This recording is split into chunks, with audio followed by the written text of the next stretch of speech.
All right. I have 23 minutes before work. My voice is kind of this morning. Occasionally it happens. It's just tired in the morning. It hasn't woken up yet.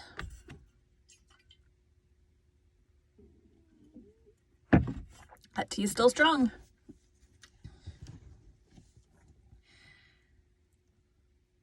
Today we'll be continuing Frankenstein by Mary Shelley.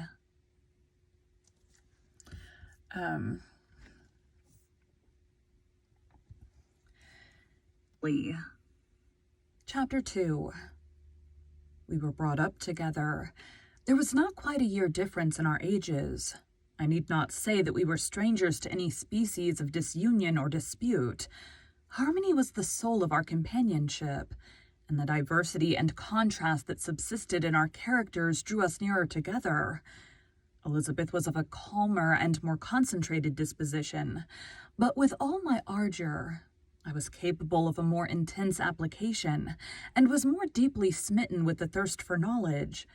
She busied herself with following the aerial creations of the poets, and in the majestic and wondrous scenes which surrounded our Swiss home, the sublime shapes of the mountains, the changes of the seasons, tempest and calm, the silence of winter, and the life and turbulence of our alpine summers, she found ample scope for admiration and delight, while my companion contemplated with a serious and satisfied spirit the magnificent appearances of things. I delighted in investigating their causes. The world was to me a secret which I desired to divine.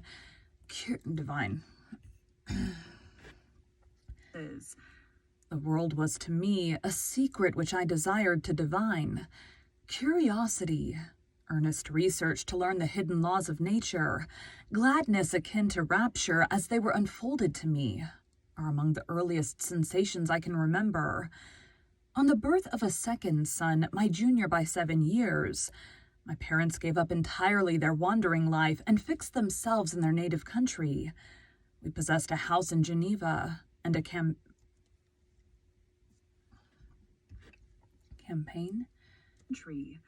We possessed a house in Geneva and a campaign on Belrive, the eastern shore of the lake at the distance of rather more than a league from the city. We resided principally in the latter, and the lives of my parents were passed in considerable seclusion. It was my temper to avoid a crowd, and to attach myself fervently to a few. I was indifferent, therefore, to my schoolfellows in general, but I united myself in the bonds of the closest friendship to one among them. Henry Clerval was the son of a merchant of Geneva. He was a boy of singular talent and fancy. He loved enterprise, hardship, and even danger for its own sake. He was deeply read in books of chivalry and romance. He composed heroic songs and began to write many a tale of enchantment and knightly adventure. He tried to make us act plays and enter into masquerades, in which the characters were drawn from the heroes of Roncesvalles of the Round Table of King Arthur, and the chivalrous train who shed their blood to redeem the holy scapular from the hands of the infidels. And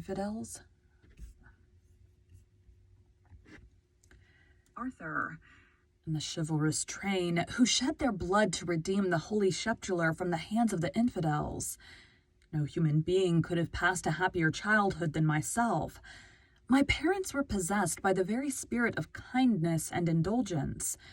We felt that they were not the tyrants to rule our lot according to their caprice, but the agents and creators of all the many delights which we enjoyed. When I mingled with other families, I distinctly discerned how peculiarly fortunate my lot was. Ingratitude assisted the development of filial love.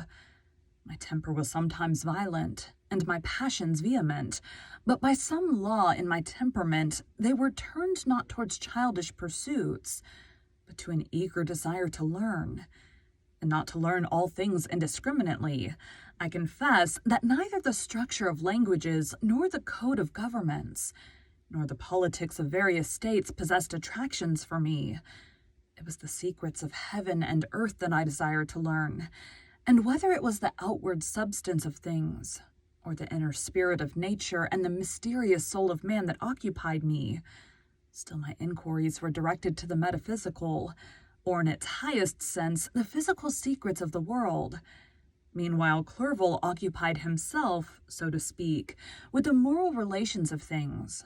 The busy stage of life, the virtues of heroes, and the actions of men were his theme, and his hope and his dream was to become one among those whose names are recorded in a story.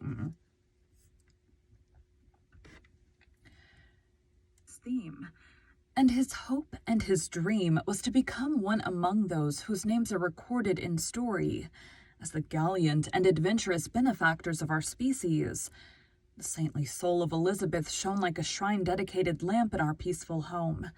Her sympathy was ours, her smile, her soft voice, the sweet glance of her celestial eyes were ever there to bless and animate us. She was the living spirit of love to soften and attract. I might have become sullen in my study, rough through the ardor of my nature, but that she was there to subdue me to a semblance of her own gentleness. And Clerval? Could aught ill entrench on the noble spirit of Clerval?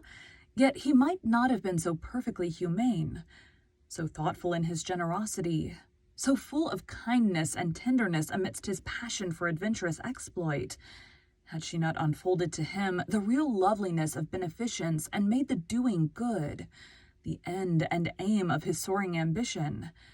I feel exquisite pleasure in dwelling on the recollections of childhood, before misfortune had tainted my mind and changed its bright visions of extensive usefulness into gloomy and narrow reflections upon self. Besides, in drawing the picture of my early days, I also recorded those events which led, by insensible steps, to my aftertale of misery. For when I would account to myself for the birth of that passion which afterwards ruled my destiny, I find it arise, like a mountain river, from ignoble and almost forgotten sources. But swelling as it proceeded, it became the torrent which, in its course, has swept away all my hopes and joys. Natural philosophy is the genius that has regulated my fate. I desire, therefore, in this narration, to state those facts which led to my predilection for that science. When I was 13 years of age, we all went on a party of pleasure to the baths near Thonon. The inclemency of the weather obliged us to remain a day confined to the inn. In this house, I chanced to find a volume of the works of Cornelius Agrippa.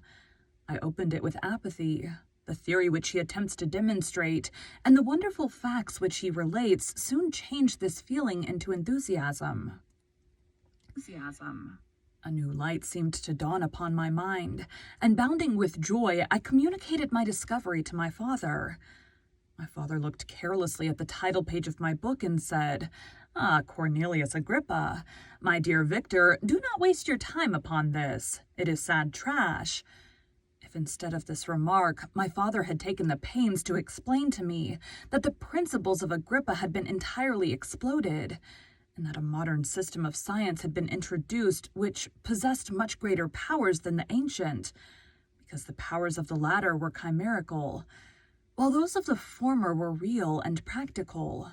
Under such circumstances, I should certainly have thrown Agrippa aside and have contented... Under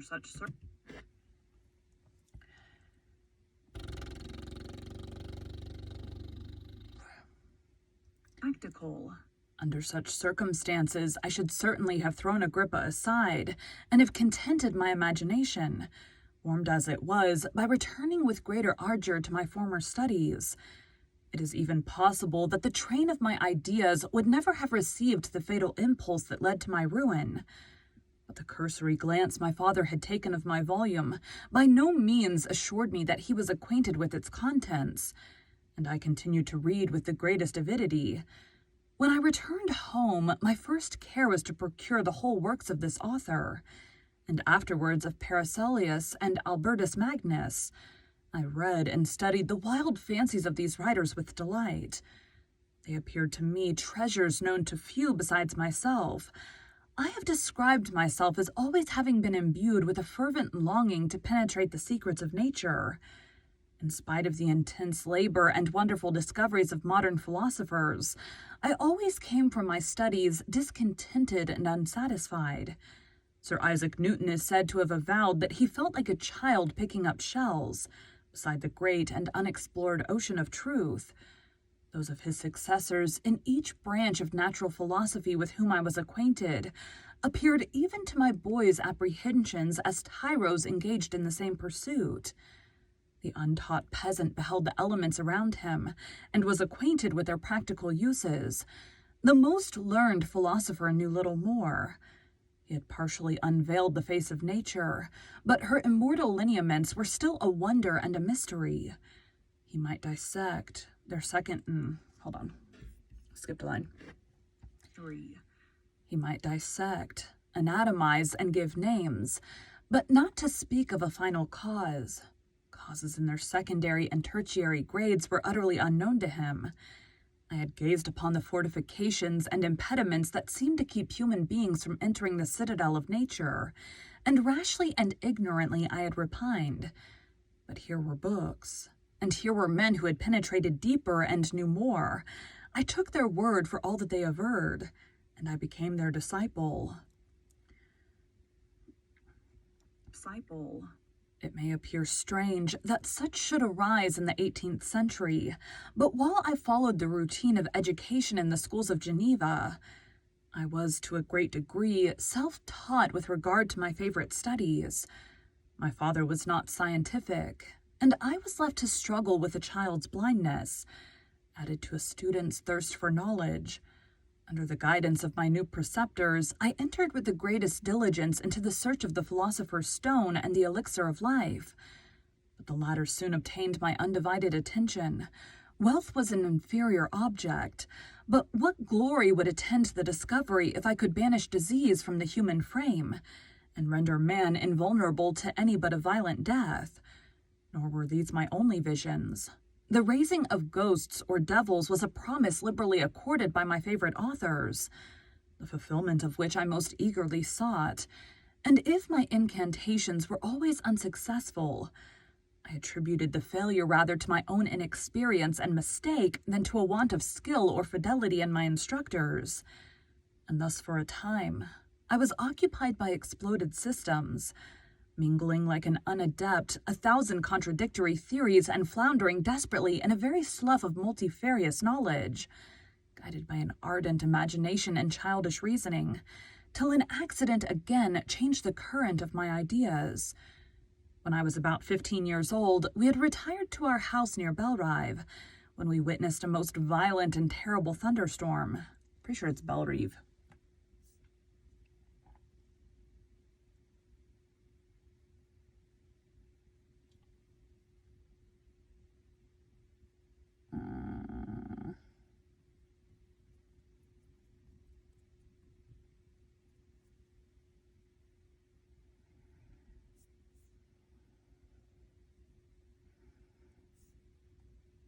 Bellerive.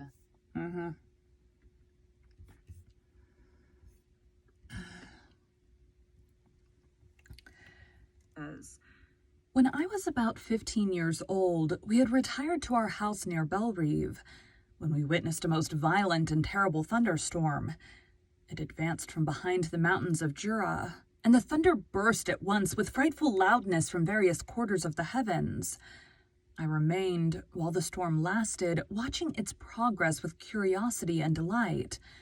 As I stood at the door, on a sudden I beheld a stream of fire issued from an old and beautiful oak, which stood about 20 yards from our house, and so soon as the dazzling light vanished, the oak had disappeared, and nothing remained but a blasted stump. When we visited it the next morning, we found the tree shattered in a singular manner. It was not splintered by the shock, but entirely reduced to thin ribbons of wood. I never beheld anything so utterly destroyed. Before this, I was not unacquainted with the more obvious laws of electricity.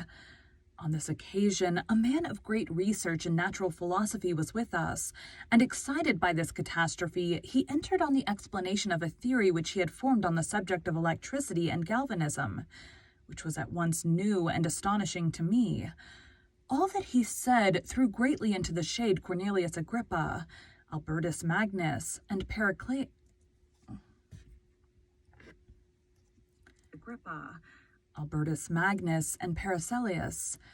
the lords of my imagination. But by some fatality, the overthrow of these men disinclined me to pursue my accustomed studies. It seemed to me as if nothing would or could ever be known. All that had so long engaged my attention suddenly grew despicable. By one of those caprices of the mind which we are perhaps most subject to in early youth, I at once gave up my former occupations, set down natural history and all its progeny, and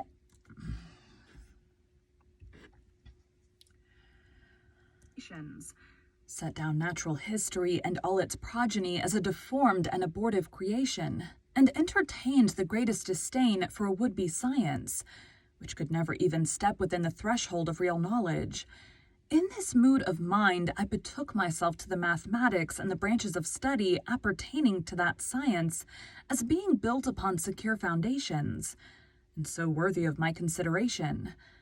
Thus strangely are our souls constructed, and by such slight ligaments are we bound to prosperity or ruin. When I look back, it seems to me as if this almost miraculous change of inclination and will was the immediate suggestion of the guardian angel of my life, the last effort made by the spirit of preservation to avert the storm that was even then hanging in the stars and ready to envelop me. Her victory was announced by an unusual tranquility and gladness of soul, which followed the relinquishing of my ancient and latterly tormenting studies. It was thus that I was to be taught to associate evil with their prosecution, happiness with their disregard. It was a strong effort of the spirit of good, but it was ineffectual. Destiny was too potent, and her immutable laws had decreed my utter and terrible destruction. My stomach. That was the end of chapter 2. I'm going to have to stop after this one. Let me do the outro. Thank you for joining Bite at a Time Books today, while we read a bite of one of your favorite classics. Again, my name is Bree Carlisle, and I hope you come back tomorrow for the next bite of Frankenstein. I don't remember. I know I'm taking a break. I don't remember if it's after Frankenstein or if it's after the next book, but I know I'm taking a break and doing some short stories briefly. Anyways, that's it for today. Thanks, guys.